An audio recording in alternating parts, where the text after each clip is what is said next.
You're listening to a podcast of the Mojo with Steph Renee. Weekdays 10 a.m. till noon on 900 AM WURD.com. With us on the line is the writer-director of the film Blackbird, which recently was released in theaters and has now just been released on iTunes and DVD, Patrik-Ian Polk. Excellent, Patrick. Welcome to WURD. Thank you for having me. Hey, so I really enjoyed the film, by the way. It didn't make it to theaters here in Philly, but I'm sure folks can't wait to see this. Can you let people know, for who may have missed some of the promotion that Monique was doing around the film, what the film is about? And The Blackbird is based on a book also called Blackbird by Larry Duplichan, and the book came out in the early 70s, and it's about the late 70s. It's about a kid, high school kid in a small town in Mississippi. He's a choir boy. He's very religious. He comes from a very religious family, a religious community, and he is struggling with to come to terms with his sexuality. And his mother, played by Monique, is even more religious than he is, and she is very disapproving. And his father, played by Isaiah Washington, is trying to be supportive and understanding. And it's a very, very dramatic film, powerful film. We explore issues of religion and sexuality and acceptance and teenage issues like teen pregnancy and suicide. And it's a book that I read when I was a freshman in college. So I wanted to make this film for a long time. Oh, so this was your dream project? You initiated it, or how did it come to be? Well, when I read the book in college, and then when I went to film school in Los Angeles, the author of the book lives in California. So I reached out, I tracked him down, and let him know my intentions, and he signed off on it. So for roughly 20 years, I've been kind of planning and plotting this. And, I tried to make this movie about 7 or 8 years ago, and actually Jussie Smollett from the TV show Empire was going to play the lead at the time. The money fell through for the film then, and I ended up making another film years later with Jussie called The Skinny that you can see on Netflix and everywhere. And then finally, I got the backing to do Blackbird. Nice. Well, I was going to say, it just seems like the timing of this film, despite your best efforts to do it beforehand, divine energy seems to come in and make things happen at the right time, because with all of the conversation that we've been having, with all of the Supreme Court decisions and lower court decisions and social justice movement that has been happening around issues of LGBT equality and same-sex marriage, that this subject matter and being able to bring more Black folks into a discussion where we can examine where our faith and our family cross and take part in this larger conversation seems to be right on time right now. Absolutely. I mean, you pegged it with gay marriage being legal now, and just more LGBTQ people standing up and being counted. And even what we're experiencing now with the transgender movement. Yeah. It is a really exciting time and an important time. And, there's still work to be done. We still have a lot of hearts and minds to change, a lot of people to bring around to the idea of equality and acceptance and tolerance and love. But I hope that, films like Blackbird do some good. Yeah, and to be clear, you can't really tell from the poster. I don't know. The image is powerful, by the way, but the movie's a lot of fun. It's like a teen comedy or a teen movie that I almost wish existed when I was younger.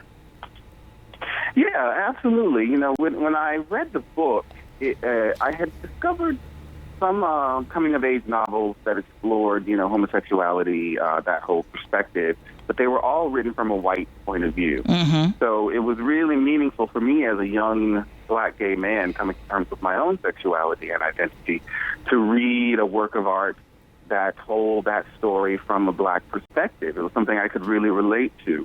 We often look to television and film and music and pop culture to see reflections of ourselves and our own lives to help us gain better understanding of who we are. And so I think it's important that we do have these stories, especially in terms of the African-American experience, explored in film and television. Yeah, absolutely. And one of the things I had the pleasure of speaking to Monique right before the film had its re-release, and we talked about this idea of veteran actors. I mean, you have Monique, who's an Academy Award winner. You have Isaiah Washington. You have Terrell Stafford. These are very, familiar faces to us in a lot of different ways. And then you have a virtual unknown playing the lead. So the idea of how they build off of each other, how they learn from each other on the set and in conjunction with their roles in the story, I think is very important. And she certainly emphasized how much she appreciated that process in creating the film.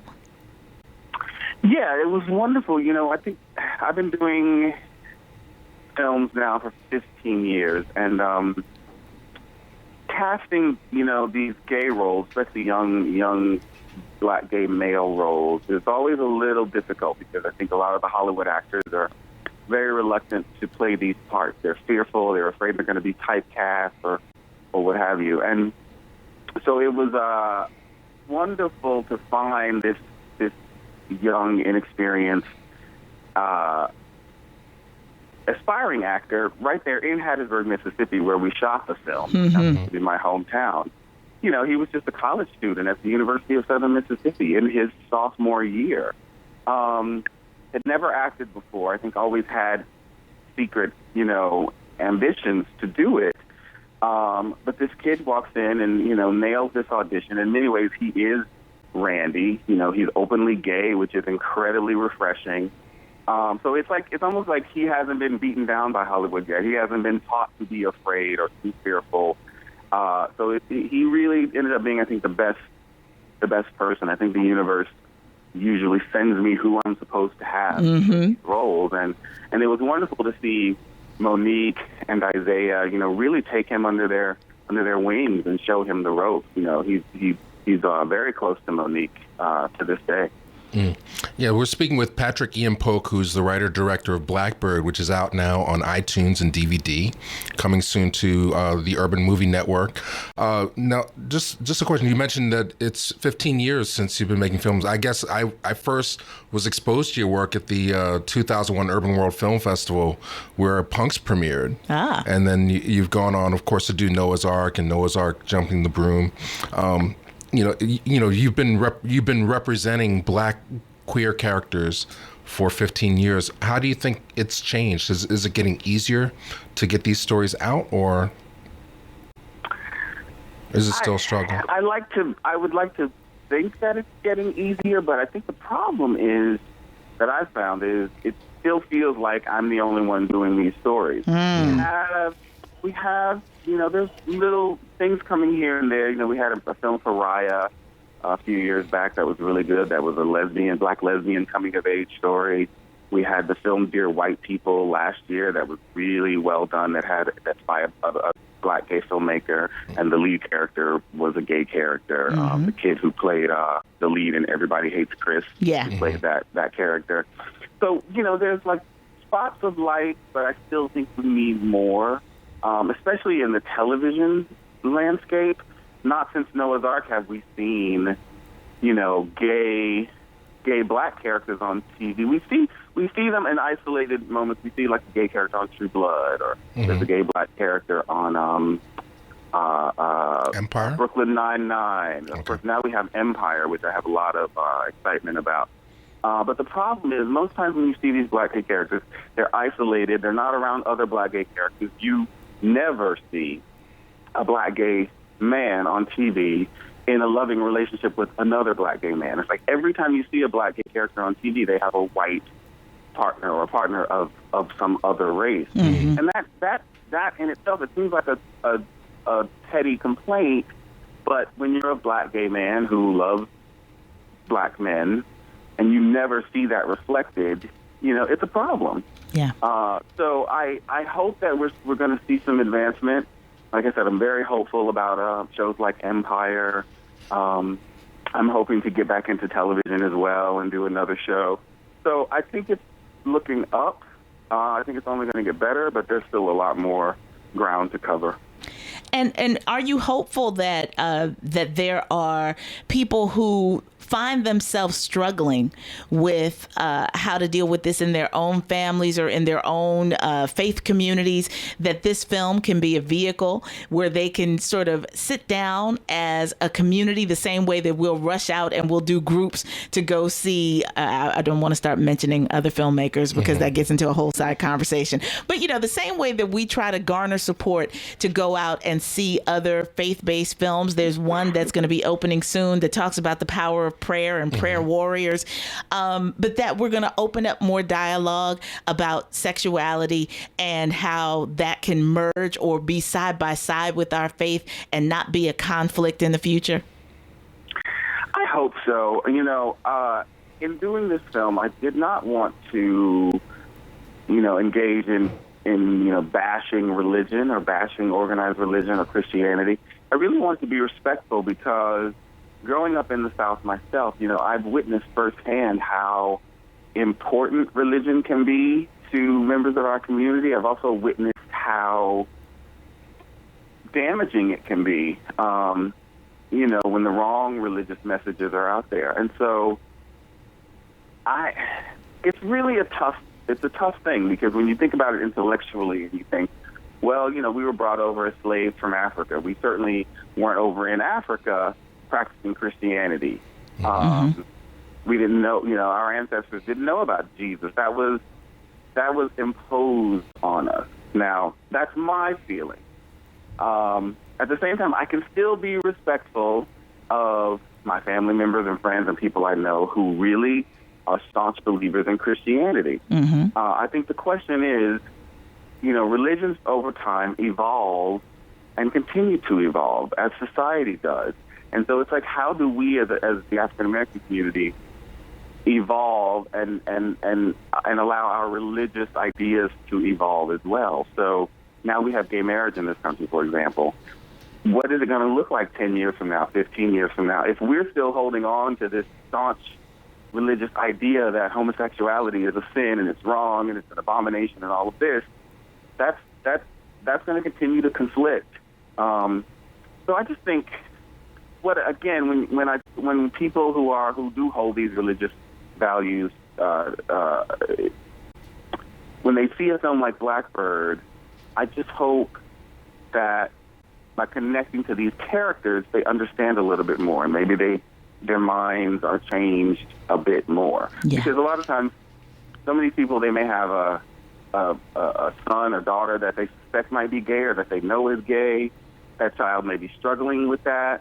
And it's important that parents actively engage with their LGBT children. Yes. Because when you're a teenager, you're becoming socialized into adulthood. Straight kids, they go on dates, they go to proms and things like that. But gay kids, they do that stuff in secret. They don't really talk about it. They're left to find it on their own on the internet, and that often comes in dangerous forms and negative messages. And, sexual health is a big issue for gay black men, of course. We now know that as many as 40 to 45% of gay black men in this country are HIV positive. Wow. Like, that's huge. That's epidemic type numbers. And the reason behind that is because no one's talking about this. The gay kids aren't being socialized into becoming sexually responsible adults. Yeah. We just did a screening in Birmingham, Alabama, in conjunction with AIDS Alabama.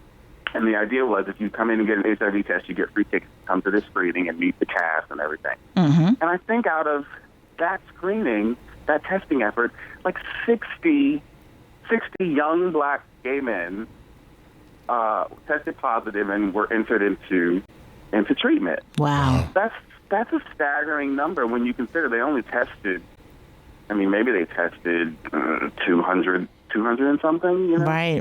That's a big number. That's crazy. Big number. And we're not talking about this anymore. We're not talking about it anymore. So it's a real problem. Yeah, well, I mean, I would recommend this film for everybody who loves great movies. You know, it's not just for gay people. It really is about creating a dialogue and enjoying a great story. So once again, Absolutely. Blackbird. We have great music. We have great music in the film. Yeah, you're singing in it. The soundtrack is coming out next month. Nice. Great gospel music. Yeah, so there's a lot in this film for people to enjoy. Monique has a stunning performance. Isaiah Washington. It's an enjoyable movie. So we urge you to pick it up. There is a contest on Reelblack.com to win a copy of Blackbird right now. So go to Reelblack.com, REELBLACK.com to find out how to win. And, 15th anniversary of Punks is out. You know, I would love to screen that again here in Philadelphia if that's possible. But, we can talk about that offline. That's amazing. It's always possible. We're actually doing a screening of it to celebrate the anniversary at the Harlem Film Festival coming up on September. My screening is September 11th here in Harlem. Ah, nice. Coming up soon. Well, we have to take a break. We're right up on the break. But thanks again, Patrick, for your time. Yes, indeed. Thank you guys for having me. And please just remember, everyone, you can see this film everywhere, like on your cable, video on demand, iTunes, Amazon, everywhere movies stream, or you can buy it, whatever. Yeah. Excellent. Well, we'll definitely make sure that we reemphasize that and we post a link for people to learn more about the backstory on the film. But much continued success to you in your career, and please don't be a stranger to WURD. Absolutely not. Thank you so much. All right, thanks. Take care. And with that, ladies and gentlemen, we've got to take our first break of this hour.